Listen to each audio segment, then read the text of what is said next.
Hello and welcome to Roar of Love. I'm Helena Kate, and today we're exploring what it means to stay the course, how devotion and endurance can become spiritual practices in a world that is obsessed with speed.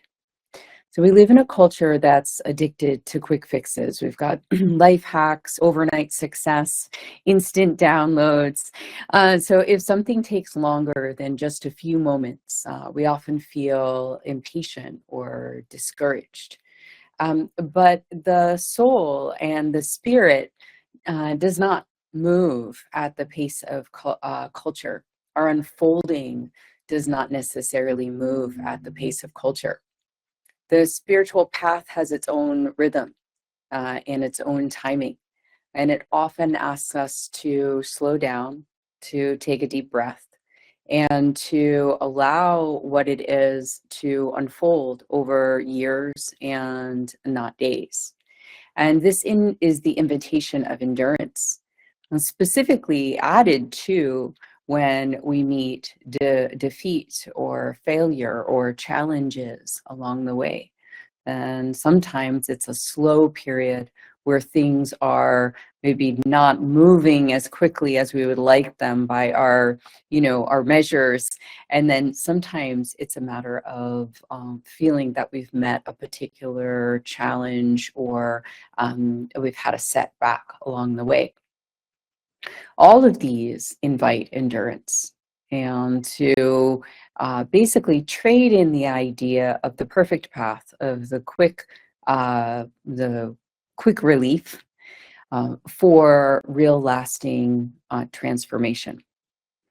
And I want to start by making sure that we highlight one thing, which is that endurance and staying the course does not necessarily mean that we're giving up on progress.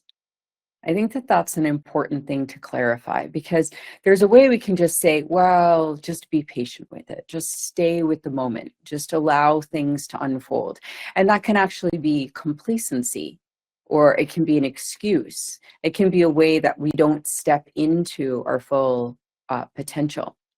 So we're not talking about that, because, secretly hidden in this, in this conversation, in this general conversation, is this idea that maybe we shouldn't aspire to too much.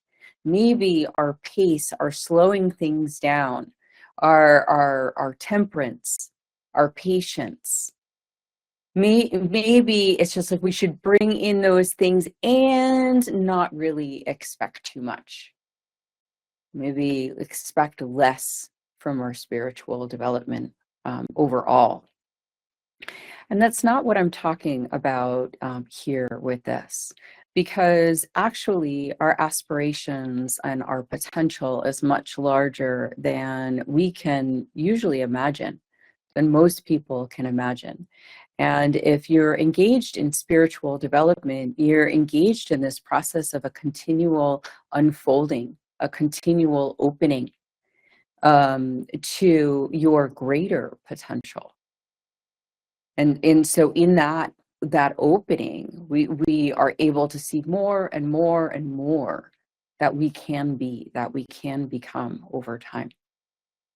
And so that expansion, however, needs to be met also with an ability, with endurance, with an ability to stay the course. Whether it's the ability to stay through the lean times, or the less exciting times, or the quietness, or the disappointment, or the loss, or the sense of being lost. That's our endurance is needed, but not because our path is smaller, but because our path is quite large, quite long, and goes beyond what we can even imagine. And so we find our way to this practice of endurance through devotion to help us stay the course, not in a limited way, not with like restructuring our expectations, but with our open door to possibility. but a commitment in the here and now to do what it takes just in this moment to be able to move forward. And when we get caught, so one of the problems, and the problem that I'm focusing a lot on today, is when we get caught in the quick fixes of things, when we want the pain to go away, when we want the new sensational experience, where we feel like it's been the doldrums for too long, right? And we're wanting something to happen. And we're thinking that the path needs to look like something, or we need to feel like something, or that there should be some kind of a productive feeling to our path. And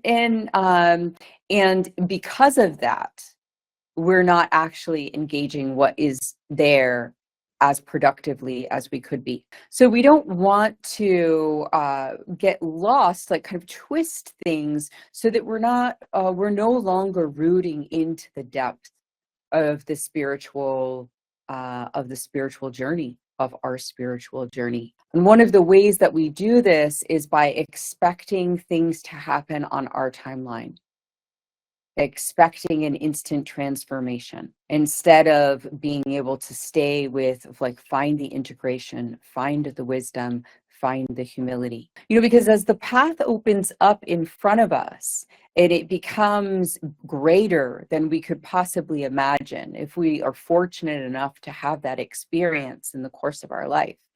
The result of that is actually a humbling, and we can get lost even in that. We can get lost even in that part of things. We can get lost in the in our relationship to the expanse of what could be. And so we need all of these tools to be able to bring ourselves back into the present moment as much as possible, and to really start to see the types of turning, the type of work that is yielding those lasting results, and get caught up less in the sensations, whether it's the emotional up and down, or it is the next thing that promises the answer, or it is the desire to be anywhere other than where we are at a particular moment in time, and to start to root into the practices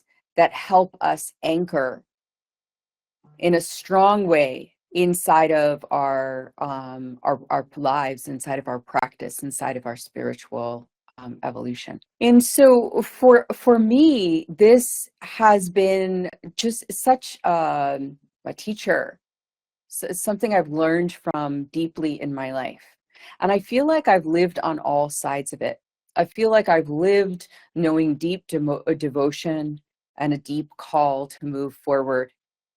And even with that, living inside of me and a conscious awareness of it, it's been so easy to get off track along the way, to spin my wheels, either with a story about, how it is that, like, how it should be, or a substitution of something that I think is the answer, like putting something in the place of the real answer.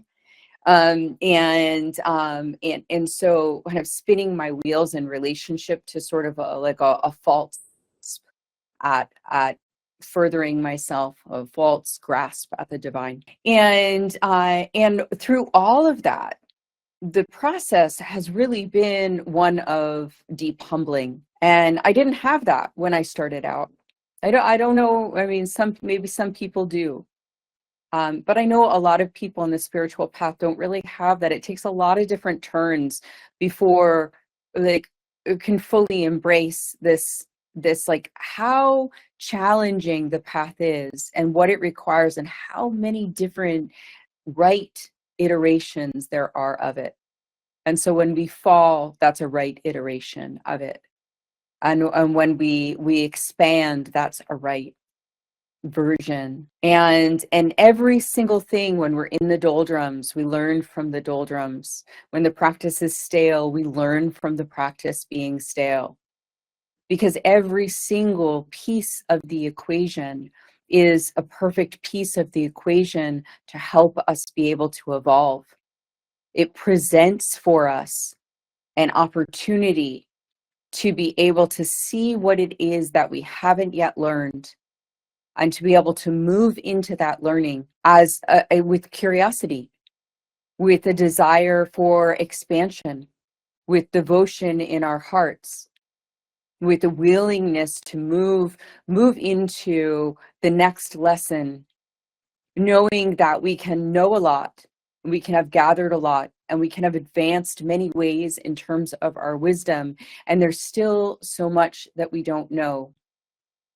We can simultaneously be the fool and the wise man. And so in being in this place of recognizing that, like, to fully embrace our spiritual practice, we're going to be working with both of these aspects all the time, and that it's trying to remove one of them that actually creates more of an imbalance than just simply embracing the fact that we are growing, that we are learning, that we are expanding, that we're more than we even were yesterday, that we have greater understanding and greater capacity as a result of what it is that we have lived.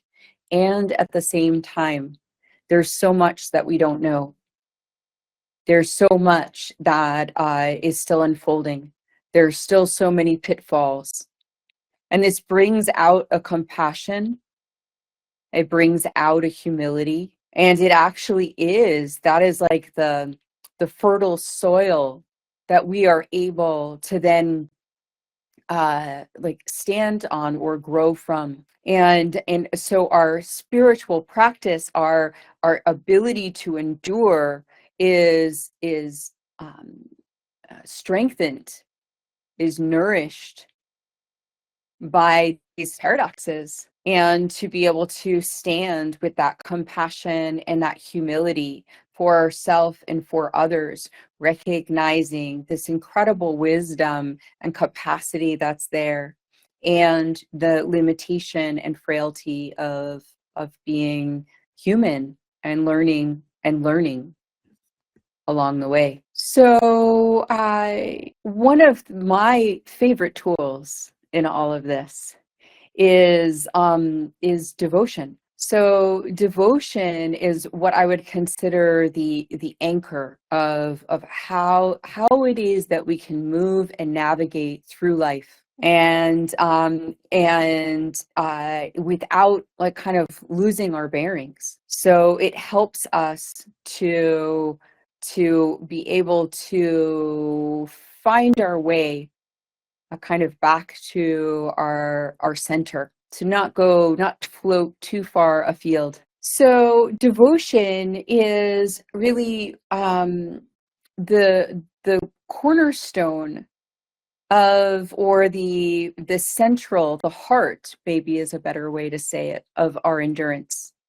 Because there's times when we feel like our prayers are unanswered, or that our meditation has become empty, our visions seem jumbled or far away. And it's the devotion that lives in our heart that has pulled us onto the spiritual path and can keep on, it's like the motor, or the spark.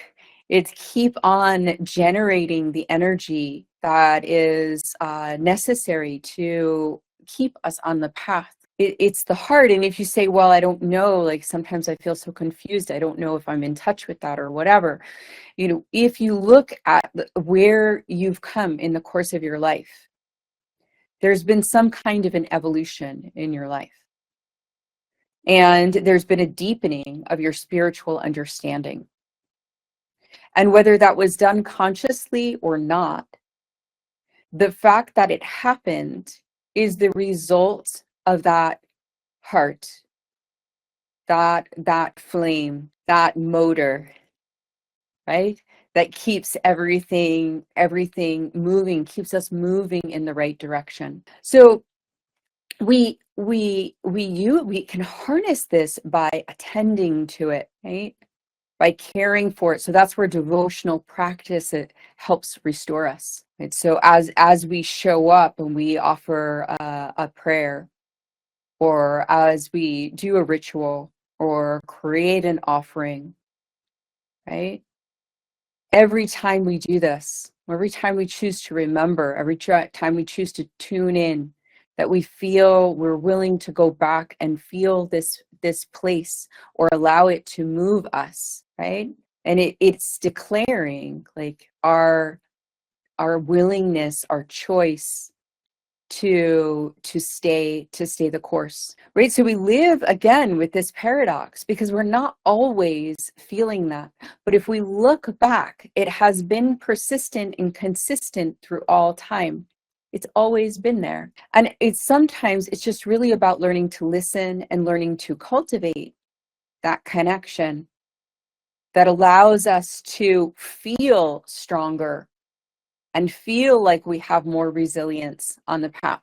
So our practices help us stay the course.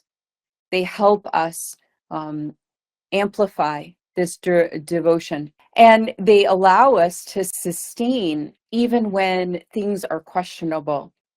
And we see this represented in the world around us, right? So we see the monks in solitude, mystics in silence, right? Practitioners in years of faithful repetition. So the fruits of what it was that they did were, of this devotion, of their willingness to show up, was not necessarily instantaneous. We hear story after story of this, but it was profound, especially when we hear the stories of it. We hear profound. There's a lot of important moments that, are profound, that don't find their way into our, historical understanding of things. So we watch this. And so devotion brings us to the door. That movement inside of our heart can bring us to the door. Our willingness to show up in practice, and it is what then helps to keep us strong as it is that we move forward. And so it's not about certainty, right? There's a certainty in that anchor. There's a certainty in that heart. But devotion isn't about like, oh, I'm devoted to this because it does good things for me. Oh, I'm devoted to this because, oh yeah, this gives me the best results. Like that's fine in certain ways, right? Like to understand like, oh, okay, like there is a result out of movement on the path. Okay, right, great. But it's like our devotion doesn't come from this certainty, right? It is more about presence. It's more about that deep knowing that lives inside of us and cultivating it even when the world around us is dark. And we find that when usually people say, I feel spiritually disconnected, I used to feel so much more connected, it's usually about this. This is usually the peace that the person is talking about. They're like, I don't know how to find that inside of myself. It seems to be missing somehow. And it's not missing, it's there. It's just obscured, it's like we can't get at it for whatever reason, whatever it is that's been going on, but it's still there. And so as we cultivate this through our practices and through our work over time, it gets stronger and stronger. And so the tests also get stronger. And so the emptiness can sometimes be longer, or the difficult situation can be much more difficult. And it happens in relationship, and so it feels like the road gets steep sometimes, or it feels like the road disappears at certain times. And so this is not because we've lost something, but because our feet are on the path. We're moving forward. We've already chosen to move in this direction. We're looking for the cues and the signs. It already lives inside of us. And we are tested, and we meet the trials along the way. And we meet whatever it is that we need to meet, so that what lives inside of us is fully known and realized. And so a solid spiritual path is always going to help us move into that greater recognition, to know ourselves more, to root more fully into our heart, and to know with certainty our relationship with God and ourselves as God. So it is, this devotion is a way to talk about our consistency, or a way to say, hey, this is how we can build consistency in our life, so that we can create a container for the revelation to happen, for the new things to happen. If we don't create that practice, that ground, that consistency, that container, then it's like we can't really tell so much what's going on around us. We don't actually recognize revelation when it comes our way always, because we're too busy kind of doing other things. We haven't formed enough to be able to find the magic in the world. And so we can practice knowing that, like lovingly practice. Like in the same way that we've learned to do so many things in the course of our lives, right? We've learned to brush our teeth, go to bed on a pretty consistent schedule, wake up on a pretty consistent schedule, feed ourselves, all of these things that we've learned to do to provide a basic consistency for our physical body so that we can live in the world, right? And so devotion and practice is about how we create that consistency for our soul, and so that we can welcome in then the divine, the sacred. And as a result of this, many things can happen. And what unfolds is different for each person. And so we each have our own path. We each have what it means to go to the mountain and to receive our wisdom. And sometimes people think that, like, if they're devoted, then this should be a consistent state of inspiration. And that's not really the case. It's our devotion keeps us moving forward. It keeps us moving when we can't see that path, when the pathway is steep, when we're walking through the darkness, right? It's not necessarily devotion. It's the fact that we've kept going, right? That's our devotion. And whatever way we've done that, that's our devotion showing itself. And that's the core of our endurance. And so we can honor that and see that. Part of this is that as we talk about it, we see it. As we see it, it becomes more part of our awareness. As it becomes more part of awareness, it lives in a greater capacity inside of us. And in that way, we shift instantaneously. We have more of access to this devotion and this endurance as a result of putting our attention here. And this allows us then to have a different perspective on what it is that we're walking through. I don't know if you've ever had the experience of basically having things get so dark around you that you can feel the power and the strength and the light that lives inside of your heart. But there's something magical about that. That as the world is like, whatever is happening around you, as that falls into whatever level of darkness it falls into, and really feeling the heart just like vibrate and stay strong and be able to move us forward. So it's a beautiful thing. It's a beautiful thing to witness in other people too. It's one of the most beautiful capacities that we have in my view. So we get off track sometimes from this because of the temptations of quick fixes. So, the quick fix basically says, oh yeah, you know what I mean? Like, you don't really need to pay attention to that so much. Like, let's just get the next thing. Let's get the next experience, right? Let's look for the next peak experience, the next high, the next expansion. We're looking for, the fireworks, as I've always liked to say, looking for the big experiences, chasing that big experience, because we think that big experience is what the spiritual journey is. And so I watch this a lot, it's a bit of an epidemic.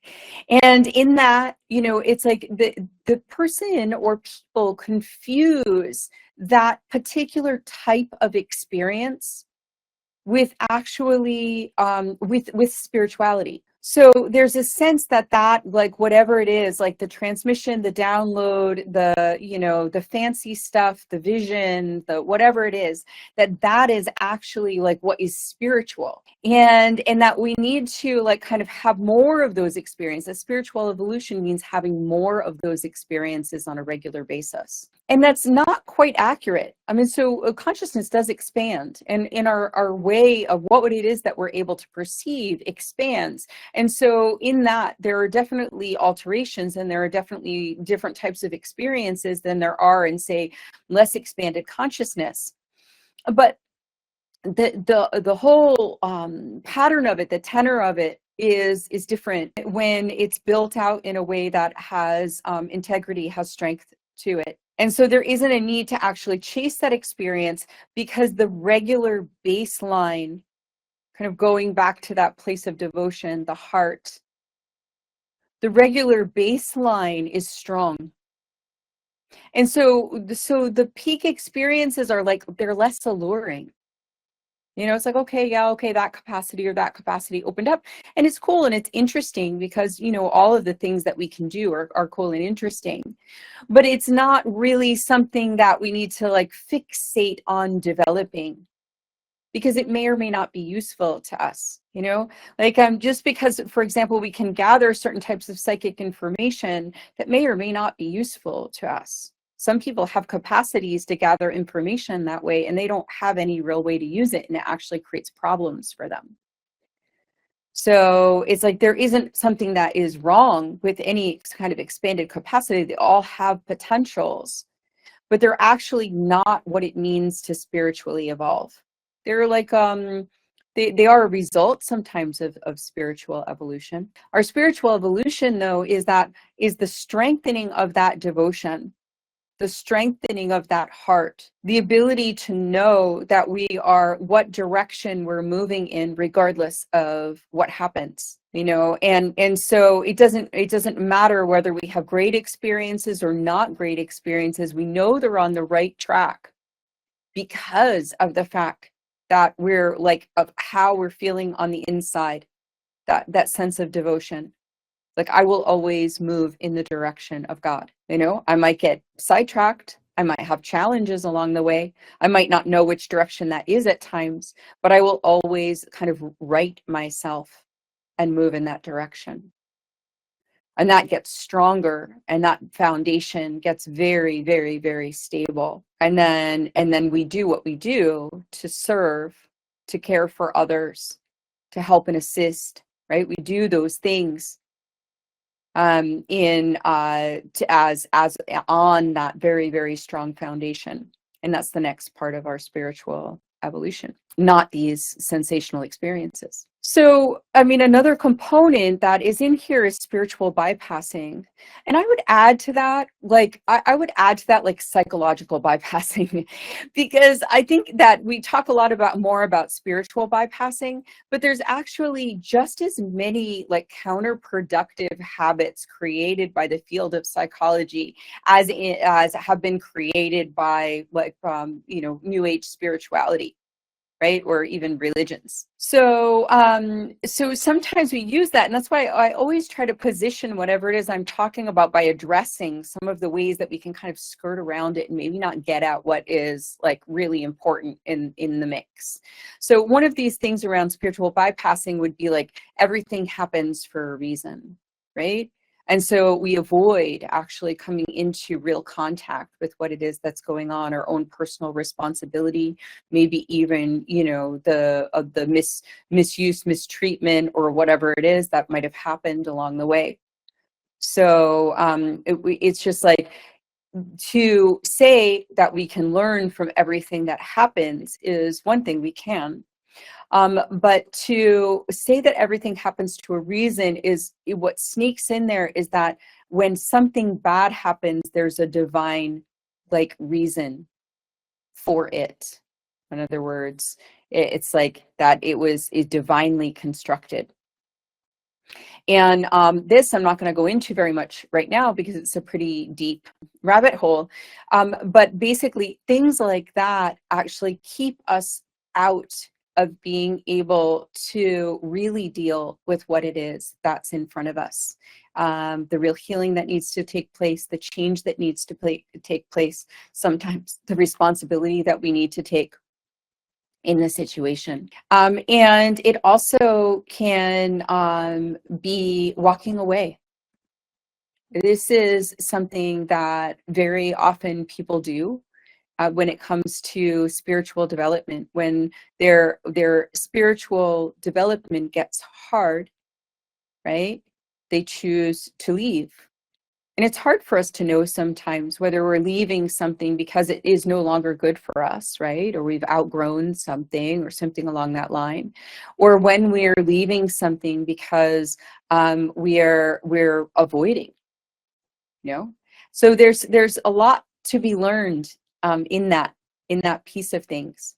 But usually we can learn a lesson, and if we learn the lesson from a situation, from a spiritual teaching or something like that, then our walking away is like has a different characteristic. It's like, oh, I'm complete. I've learned that, and now it is like I can see that there's no path forward in this direction. I need to move in a different direction, right? When we walk away in order to avoid, what we're doing is we're just sort of saying like, I don't want to deal with this anymore, right? And that might be fine. We might not have the capacity to deal with it. Walking away might be the best thing that we can do at that particular moment in time, because we actually need to grow our capacity to handle the situation.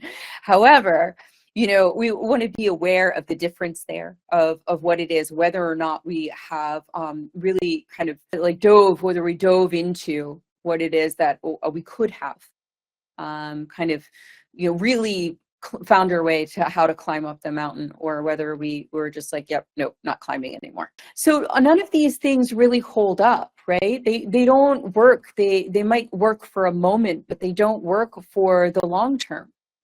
And in that, we don't really, they're not things that benefit us. They don't really help us grow in our ability to stay the course. They distract us. They confuse us. They keep us chasing our tail. It can be that we need to start over, or that we are constantly kind of like going in a new direction instead of like staying the course. That's why sometimes when people have committed to something, like, even if you could say like, oh, well, maybe that, I don't think that that's like the most powerful practice or whatever, right? If we want to go down that road, then, I mean, just by the fact that the person has devoted themselves to it for years, they've grown so much. Because they've been willing to just stay the course with what it is.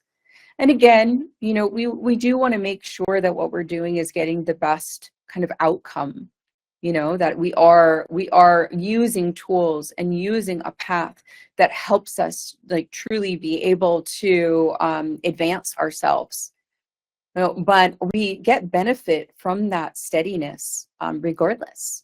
We can always learn. We'll always take something from that. And it takes a bit of maturity to recognize that. Definitely in my life, that's been one of the things that has taken more maturity to realize, like the power of staying, the power of working something through. So there are many other ways that we can kind of bypass or look for something outside and kind of move away from that understanding of devotion. And what happens at that point in time is it works kind of like an addiction. So we see this shiny thing and we go for it, and it gives us a relief in some way. It seems like an answer. And so we get that relief. And then when the agitation starts to build again, we go for that thing again. And then it's like, then we get really frustrated because it's not working, because we keep doing that same process, but we're not actually getting the kind of results that would really truly change our lives. And so that's why, although there's more to it than this, that's why in this particular moment, I'm saying redirect to that experience of devotion. Find that movement inside of yourself, because that is actually the thing that is sustaining and will help to move you forward over time. So we can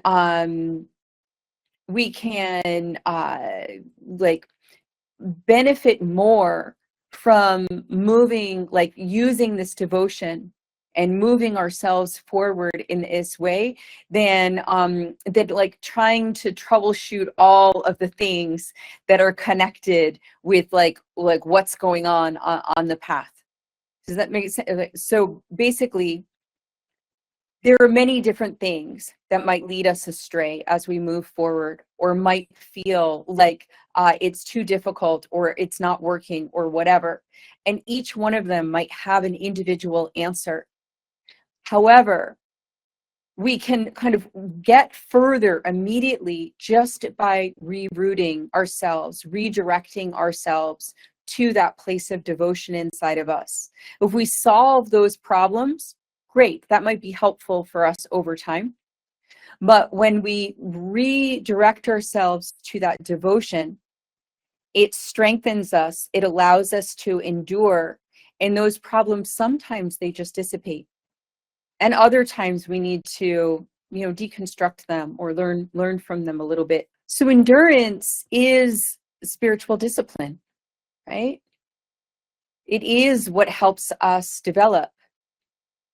It strengthens our trust in ourselves. It strengthens our trust in the divine. It builds our capacity.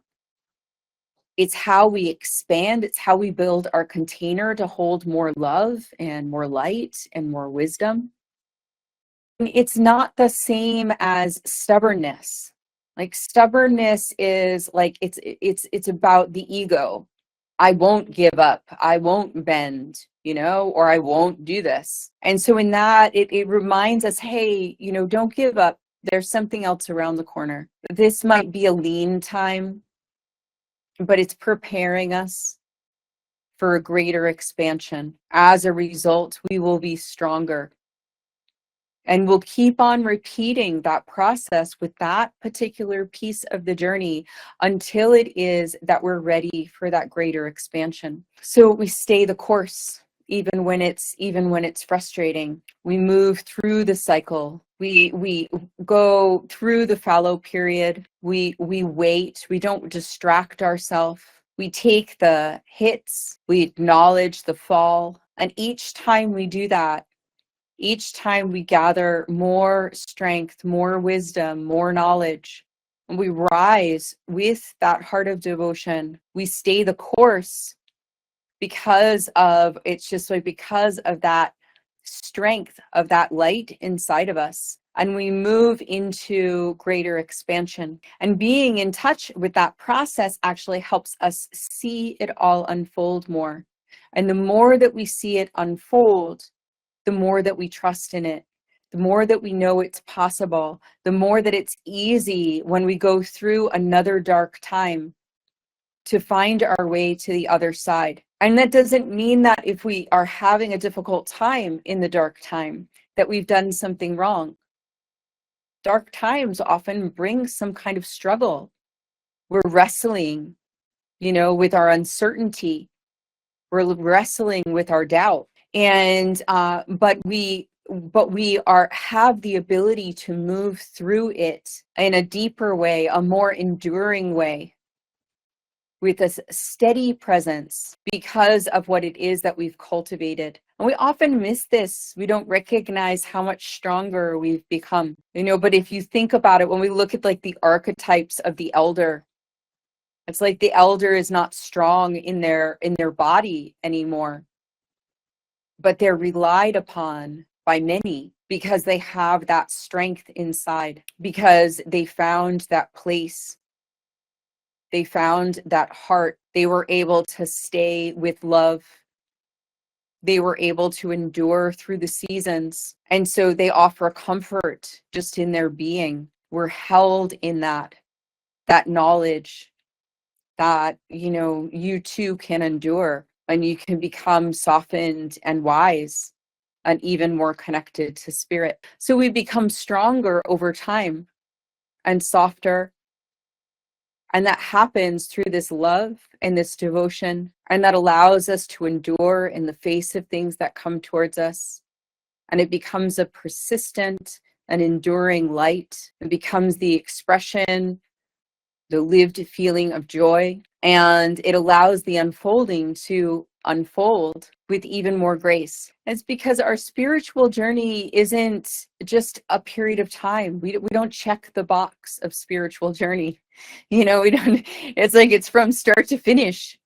It unfolds over our whole life and beyond. So it's our commitment to stay the course, to recognize the ultimate rightness of the path that we're on, and to find that place of devotion inside of ourselves to what is good and to what is right, and to keep on trying to honor that as we move through our life. So it's about trust. It's about trusting that larger arc, the greater part of the journey, no matter what it is, no matter where we find ourselves, what we're working with, what we're cultivating is something that will truly matter. And not just now, but throughout our entire life and beyond. So our capacity to meet our transformation and to progress ourselves on our spiritual path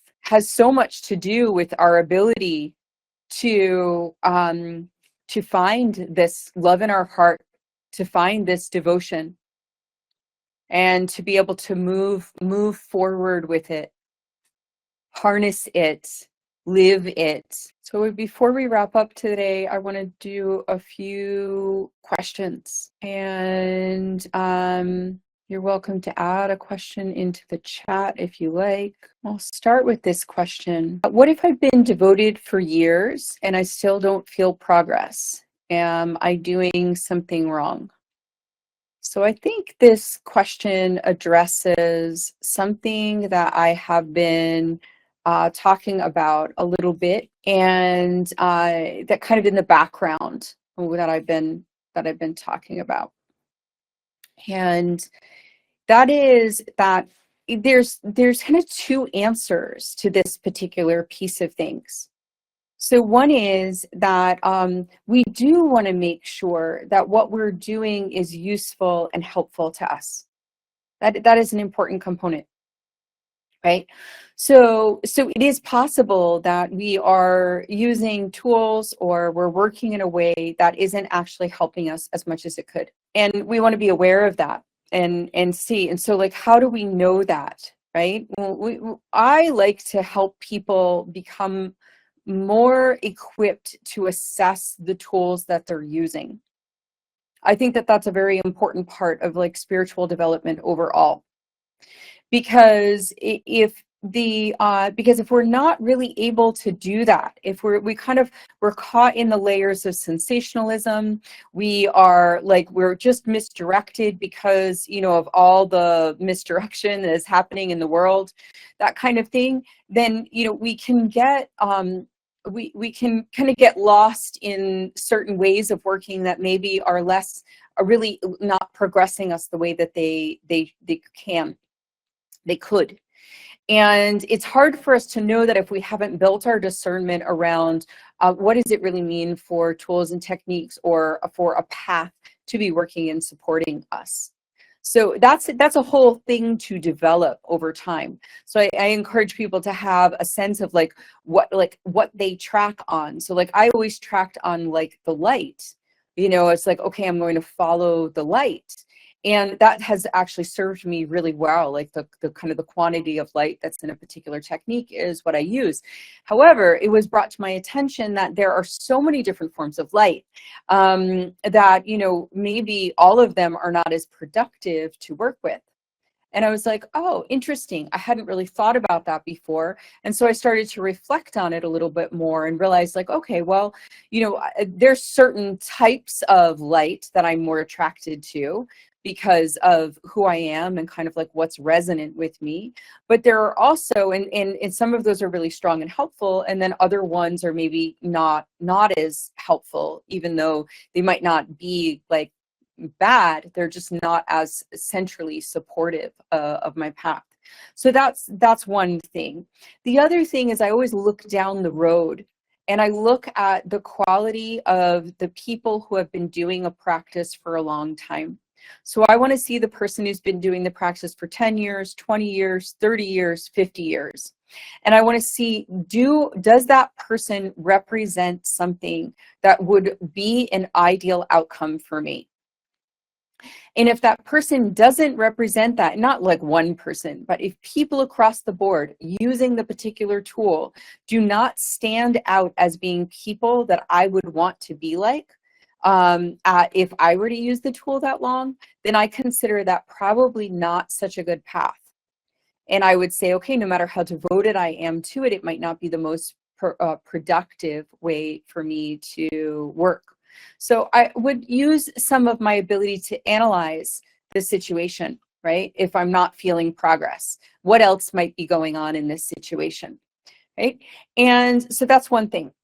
Number two, if you're working on your own and you don't have a spiritual teacher, that can be a very challenging thing as well, because your teachers show you where your blind spots are. And so if you don't have someone to show you your blind spots, chances are you're not seeing them. Why? Because they're blind spots. And so if we were able to find all our blind spots, then we wouldn't need other people, and we wouldn't need, teachers would be totally useless. Right? So, but when we throw out the idea that someone can help us see our blind spots and think that we can do that all ourselves, usually we wind up growing in a way that is like our blind spots just remain concealed and eventually they defeat us. So having really good teachers along the way is super helpful for keeping us and making sure like, oh, okay, I'm devoted to this, but it's just like I am wanting, am I likely to get results if I apply it? The other thing that I would say is that if you do have all of those things, you can look down the road and see the results and stuff like that. I would go to one of those teachers and say, what is it that I'm not doing? Right? Because your chances are you're not applying the techniques the way that they need to be in order for that to happen. You have devotion, but you're not actually using the techniques the way that they need to be used. So in that way, you could say that maybe that's doing something wrong, in a sense. There might be something to adjust in terms of that. So you want devotion that keeps you on the path. It keeps you progressing, but you also want to make sure you're on the right path.